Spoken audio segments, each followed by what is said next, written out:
English premier football লিগের প্রথম দেখায় নাইটিংহ্যাম ফরেস্টের কাছে হেরে যাওয়া লিভারপুল এবার ড্রয়ে হার এড়ালো। মঙ্গলবার নাইটিংহ্যামের মাঠে 8ম মিনিটে পিছিয়ে পড়া লিগ লিডারদের 66 মিনিটে সমতায় ফেরান বদলিনামা পর্তুগিজ ফরওয়ার্ড দিয়াগো জটা। গত সেপ্টেম্বরে অ্যানফিল্ডে লিভারপুলকে 1-0 গোলে হারানোর আত্মবিশ্বাসকে সঙ্গী করে নাইটিংহ্যাম এই দিন 8ম মিনিটে এগিয়ে যায়। ঘরের মাঠে গোলদাতা ক্রিস উড।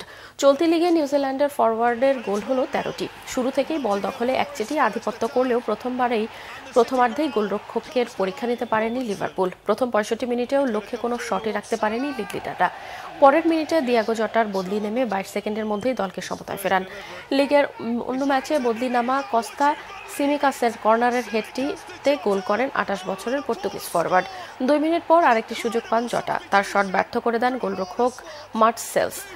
77 মিনিটে জটার প্রচেষ্টা রুখে দেন বেলজিয়াম গোলরক্ষক। বাকি সময়ে মোহাম্মদ সালাহ, কোডি হাকপোর শটও দারুণভাবে ফিরিয়ে দলকে 1 পয়েন্ট এনে দেন সেলস।